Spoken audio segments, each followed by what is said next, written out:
welcome to tonight's Call for All supporters. We're hosting tonight on this most historic of occasions on Zoom's webinar feature instead of our usual line that you're familiar with, because we wanted to be able to host and accommodate as many volunteers as possible. But let us get this call started because we're at the top of the hour and we have some big news for everyone. Allow me to introduce three esteemed guests that need no introduction, but just in case you haven't met them yet.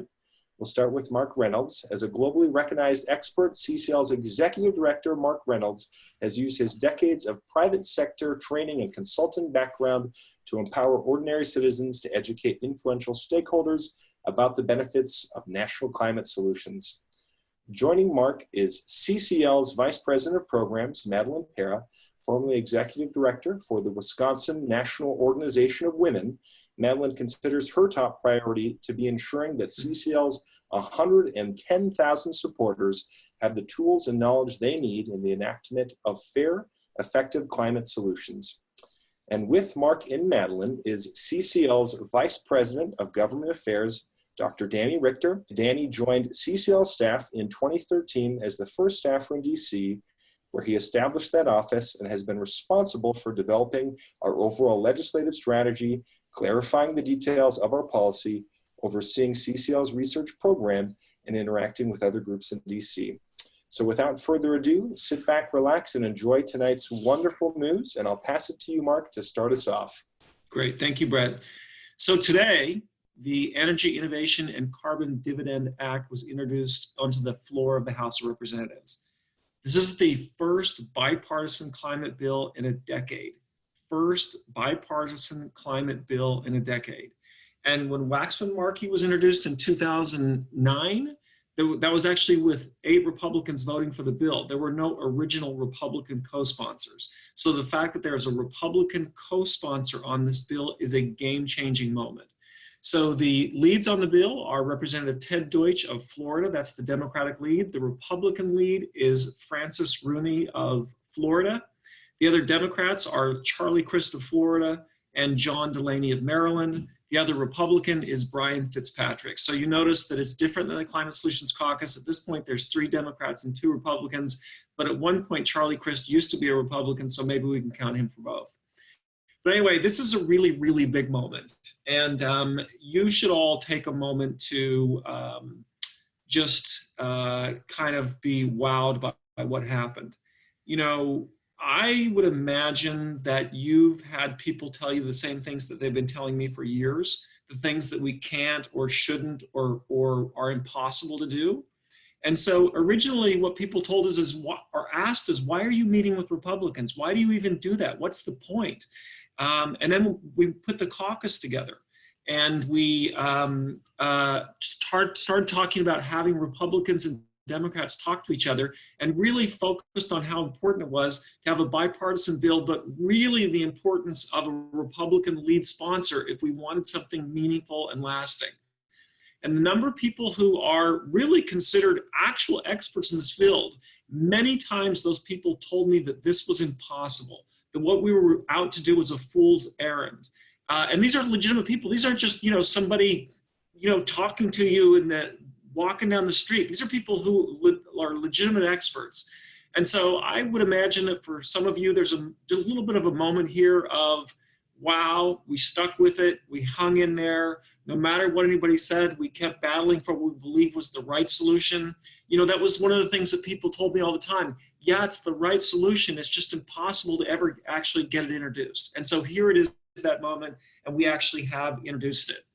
What's going to happen tonight is we're going to review the basic framework of the bill. Danny Richter will do that with us. And then Madeleine is going to go over what is the next best steps for us to take. In both cases, we'll have a Q&A right after that session. So Danny will present his part of the call, then we'll have a Q&A, and then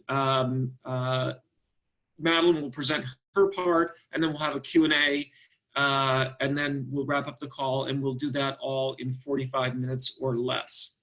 So, as I said, in 2009, the Waxman-Markey bill came out, and that had 8 Republican co-sponsors, but no Republican lead.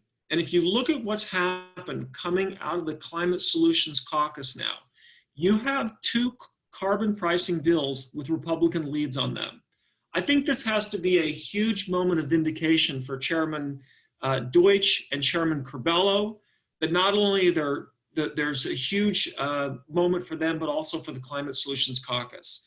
That is just now two really important pieces of legislation came out of the members of the caucus.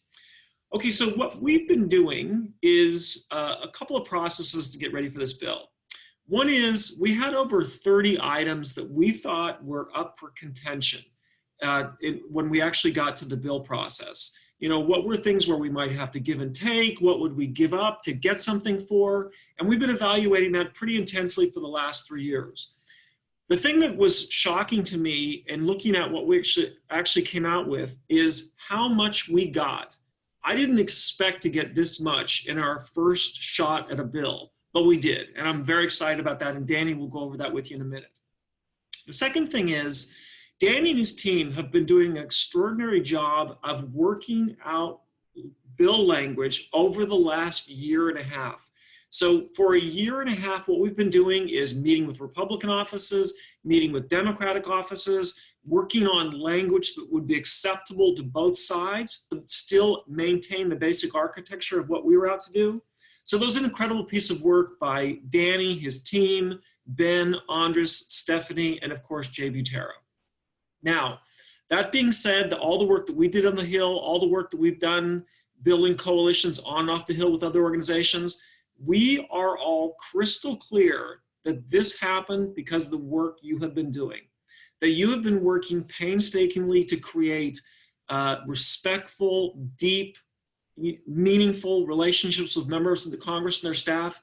This couldn't happen without you doing this. And so your work is paying off now. We know that introducing a bill is not passing a bill, but we know that. That is crystal clear to us. But this is a really big first important step, and the credit really goes to you. So thank you for all the extraordinary work you've been doing. So I'm going to turn it over to Danny. Danny's going to go over the basics of the bill, take some questions, and then we'll have Madeleine talk about what we're going to do. We'll take some more questions, and then we'll wrap the call up all within 45 minutes. Hello, everybody. Just sneaking in here. Let's take another moment to celebrate this. This is really, really, really big. We all of you deserve a huge pat on the back, and so here's my virtual pat on the back to all of you. So again, just to reiterate what Mark said, people have been saying that this was impossible for years. And we got encouragement every single year to get off of our laser-like focus. And we, of course, listened, but we decided we would stick to our guns. And now here we have a bill on the congressional record that is sending a huge signal to the entire world about what is possible on climate in America. Now, what is in that bill? I will be doing a Citizens Climate University on what's in the bill that is much more in-depth this Thursday, November 29th. But right now, I'll go over the highlights for you. And so, first of all, why do we like this bill? Number one, this bill is effective. Number two, this bill is bipartisan. Number three, this is a bill that's going to save lives. This is a bill that's going to create jobs, and this is a bill that's revenue neutral. Those are all reasons that we like this bill. And so, what is in this bill that is the same as that you've been advocating for all these years? The first thing is the rate of increase. This starts at $15 per ton of CO2 equivalent, and it increases by at least $10 per ton per year. Does that sound familiar? This is the main thing that is going to drive the emissions reductions, and this is really everything that we could have wanted here. The second thing that is the same is the dividend formula. This has a 100% rebate, 100% rebate of net revenues with a full share per adult and a half share per child. This guarantees long-term support for the policy and that low-income and middle-class households end up ahead. Third point, the border carbon adjustment is expected to be WTO legal and ensures that there is no incentive for businesses to relocate to a more polluting regime. With this construction, America will be seen as being a good global partner, and our biggest trading partners who already have carbon prices in place will be encouraged to increase the ambition of their own carbon prices, increasing the likelihood that we as a global community solve a global problem. Now, what is different? The biggest difference is that there are regulatory limits here. It was clear in the negotiations that this was something Republicans were going to need in order to get on board. However, the limitation is limited. It's a scalpel, not a cudgel. Things that are explicitly protected. Number one, EPA rules that don't directly regulate covered greenhouse gases will remain untouched and still in effect. So for pollutants like NOx, for sulfur, for ozone particulates, and mercury, you can still regulate those. The way I like to explain this, think about coal. You will no longer be able to regulate coal for its greenhouse gas emissions and the effect it will have on the climate. But you can still regulate coal for the sulfur that comes out, the mercury that comes out of it, the particulates, the effects on streams, and if the greenhouse gases are affecting people's health, you could still regulate it for that. So again, this is a scalpel, not a cudgel. It explicitly protects CAFE mileage standards for cars and trucks. It protects greenhouse gas authority over non-road vehicles and aircraft. The methane abatement program that applies to leaked and vented methane from oil and gas operations. And you could still regulate, again, you could still regulate greenhouse gases for their impacts on health. So for example, in frontline communities where there are lots of methane leaks, you could regulate that methane for its health impacts, just not for the climate impacts of that greenhouse gas. Since the Clean Power Plan itself said that carbon prices will achieve by year 3 of this policy are better than the emissions we would achieve, we feel very good about making this trade. And importantly, if cumulative emissions targets aren't hit after 10 years, the regulatory authority comes back. So this is tested against that in total emissions reductions, and if we're not making our targets, regulations come back. Now, another difference is that there is a provision for CO2 capture and sequestration, carbon capture and sequestration that is safe and permanent. There would be a rebate for such carbon dioxide that is so captured and sequestered. There are also some special provisions for agriculture. It is explicit that non-fossil fuel emissions are covered, which is the same as our policy, but it also cues off of an existing program so that fossil fuels used on farms are not subject to the fee. This cues off the diesel program that farmers are familiar with, and this will maintain the integrity of the program. For example, in Iowa, such emissions account for only 8% of emissions in just the transportation sector, and nationwide it looks like 0.6% of our emissions would be exempted under that provision. So we can show farmers we care and we're looking out for them without compromising the integrity of the program.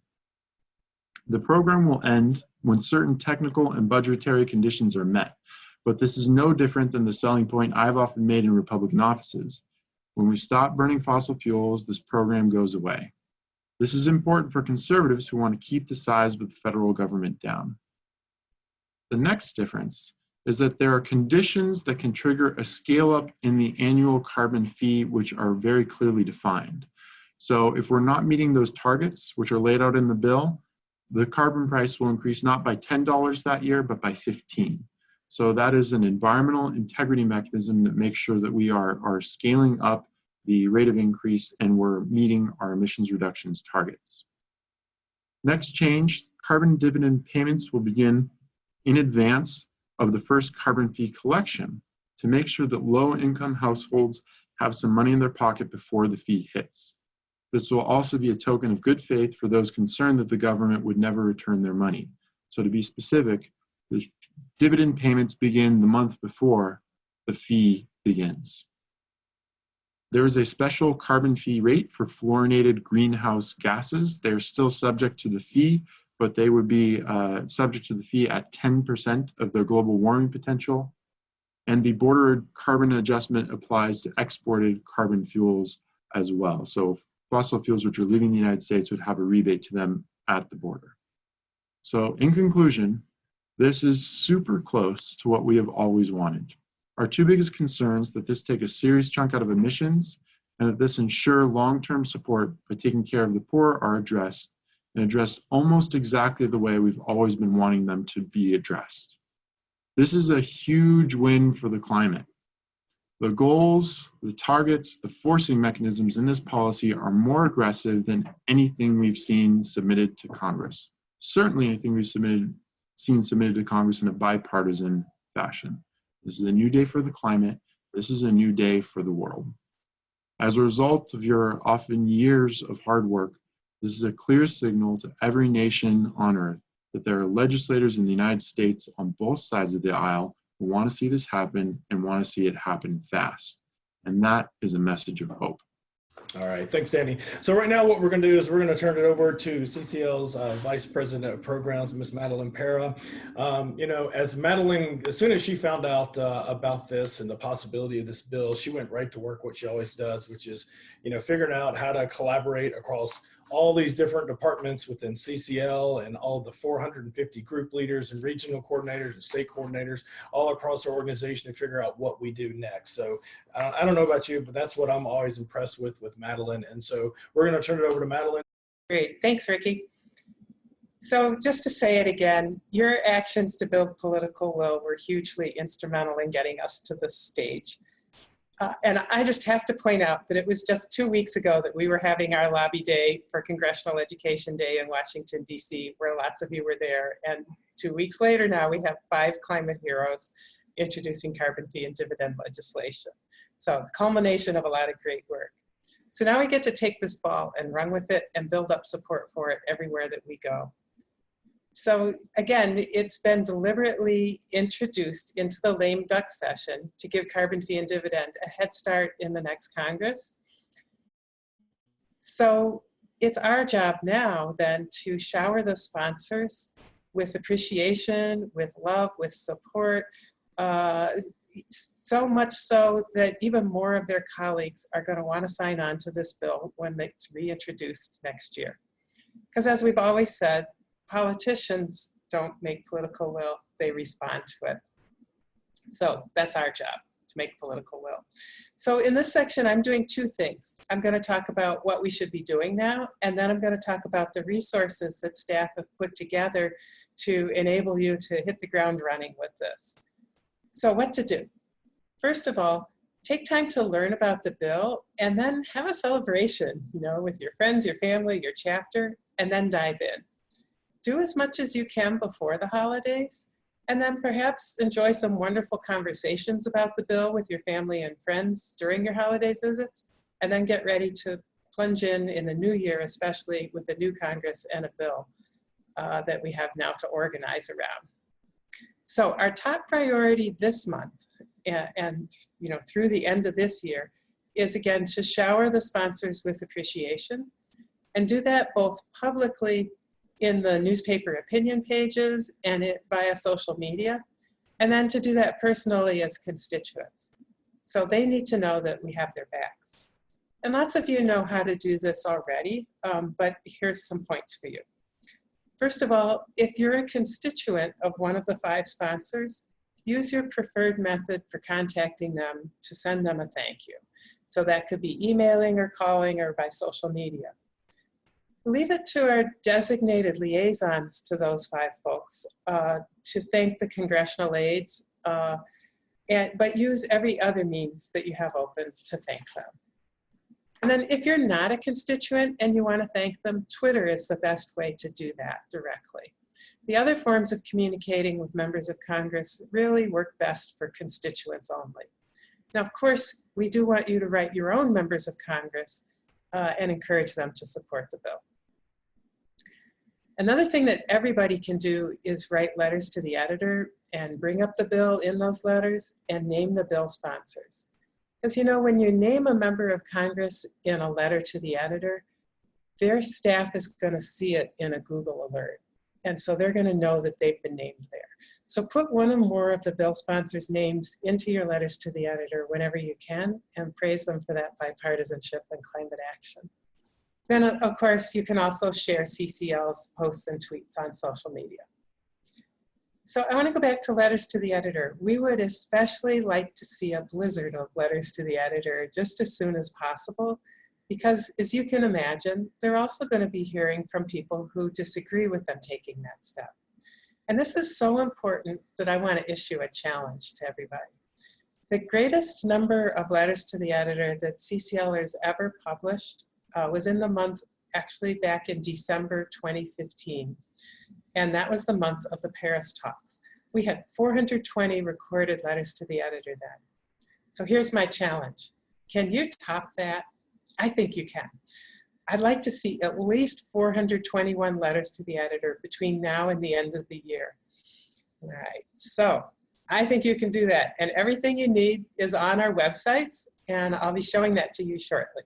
Okay, so there are some other things to do, of course, and some of them have been popping up in the chat like crazy.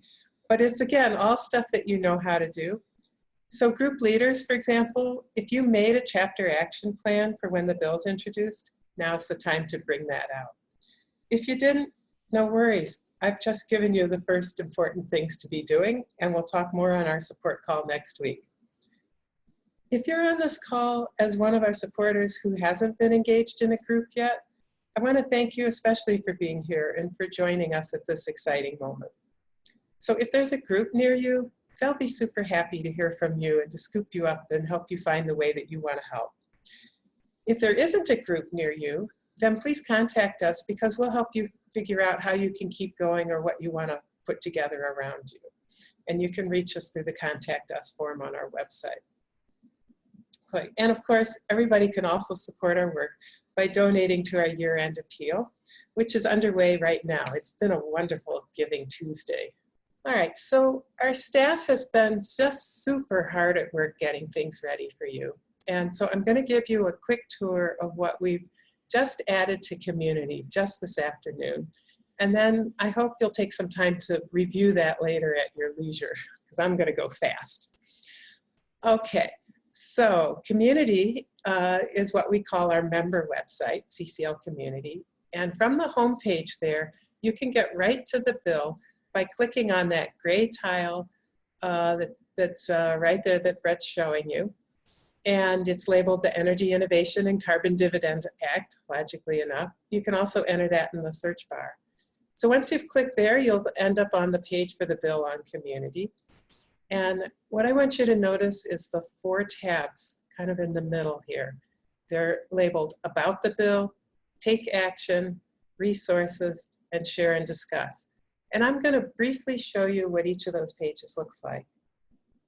So about the bill, it gives you a general overview. And a little bit further down on that page, it also gives you CCL's analysis of how it's different from our proposal. Now that's just what you've heard tonight from Danny, but this is where you can find it in writing to review it or share it with people. Of course, a lot of you already want and will continue to want details on the policy. The bill text will be available as soon as it's out, but we have a question and answer document that we've made that goes, into more detail than we've been able to here tonight. So you can just take a look at it real briefly. It looks like this. Here it comes. Yep. And you can see, if you have really great eyesight, that there's a long list of questions there, and when you click on them, an answer will open. So if you've got unanswered questions after this call, that's one place you could go and dive into those details. All right, let's go to the Take Action tab now. Okay, so you'll see on that when you click on the Take Action tab, there's always going to be one highlighted action at the top. Right now it's Tell Your Member You Support the Bill. There's also going to be a section called On Your Own, that people are things individuals can do, and a section called With Your Chapter, because some things work better in coordination with the chapter. For instance, doing outreach to community organizations or newspaper editors. You're going to want to do that coordinated with other people. But I want to briefly take a look at one of the On Your Own actions, which is writing a letter to the editor, because we've got this challenge going. And I want to show you real quick what the tool looks like that will simplify this for you. So when you click on that link that's in the Take Action section there, what you'll see is our tool. And when you put your zip code and contact info in there, it's going to select newspapers that are within 30 miles of you. And if you click on one of those newspapers, then in the box that you can't see, you can actually enter your letter right here on this tool and send it directly to your newspaper. So we've made it really simple. Well, what if you don't know what to say? There's a second tab on this tool that you can see outlined in green there that says outline. And that's where we have some tips and a suggested outline for your letter. Okay. So let's move on then to the resources tab real quick. We have tried to make things really easy to find, and we put them all in one place here on this tab in 4 sections. And it's really amazing how much is here. So in the general section, that's where you can get a link to the main CCL site. Of course, you can go there directly on the site because we have updated the main CCL site too. There is also underneath that one what's labeled the bill endorsement site. So we have made a website just for the bill. And that's where community leaders and organizations can go to learn about it, especially if they aren't interested in going to our CCL website. And it's also where you can send them to endorse it. So we'll be talking more about that on those CCUs that are coming up. So this is something I think you'll find really useful as you're building support for the bill. All right, the media and social media tab, there'll be a media packet for editors out very soon that you can use. Those of you who are working with newspaper editors can use. Everybody could take advantage of the social media toolkit. You might like to see our press release. If you work with the media, you might find the local press release template useful. The printables tab has everything you need to start tabling. All right, so there's a fact sheet, there are postcards for the bill, there are thank you postcards, and there are new constituent comment forms just for the bill. So that'll let you get started tabling. All right, and then the Learn More tab starts with a link to that Q&A that I already mentioned earlier, where we listed all the questions you might come up with and tried to answer them in advance. But right underneath that is a link that's also very important. That is the question and answer form. And I'm actually going to cover that on the last tab. Underneath that, you'll see that we'll be putting recordings from the supporter call tonight. And so if you want to send that to someone, and from the Citizens Climate University webinars that we'll be holding the next 3 times, or other webinars that come up. So those webinars, again, they'll be the next 3 Thursdays, and that'll be a place to get updates on the bill and training on what to do in the field, things like how to talk about the bill or get endorsements for the bill. Okay, this last tab on community is called Share and Discuss, and it's important. We created a forum, like a discussion forum on community for all your bill questions and comments. So first, go see if we answered them already, either on the Q&A page or already on this forum. But if we didn't, then put your question in there. And staff's going to be monitoring that. Our goal is to respond to you within 2 to 4 business hours, as in not tonight, not till tomorrow morning, Brett, for the next few weeks. And rather than try to guess which one of us you want to send your questions to, just put them here. And that will be the most efficient way for us to answer you and for other people to also get the answers to their questions. All right, and you're seeing a picture already does look like it's already in use. Okay, so I just want to note, for those of you who've been watching for the upgrade to CCL Community, new Community has been put off just a little more because the staff had just so much work to do to put this other thing together. And I want to thank every member of the CCL staff for the hard work that these resources represent. It's just an amazing thing that they've done to pull that all together and switch it on all today. I also want to thank our regional and state coordinators who are too numerous to name, but without whom we never would have reached this milestone. And remember, your state and regional coordinators are here to help you as we move forward. And then, you know, to everybody on the call, I also just want to say, imagine how fun that your December chapter meeting is going to be now that we have a bill out and can organize around it. I can hardly wait to get to mine. So I hope you all make it to your next meeting. Congratulations again on all the persistent, powerful work that's led to this milestone. We have a long way to go from bill introduction to bill passage, but you've shown that amazing things can happen when we support each other, work smart, and persist. So thank you, everybody. All right. So first of all, special shout out to everybody in Europe who was on. I saw people saying they were starting the call at 3 a.m. So a special shout out to those of you in Europe. Our speaker last month, Anthony Leiserowitz, said there are 26 million Americans that are either alarmed or concerned about climate change. 26 million Americans. He said they all want to be in action, but they are not in action because nobody asked them to. So please go ask everybody you can to join us.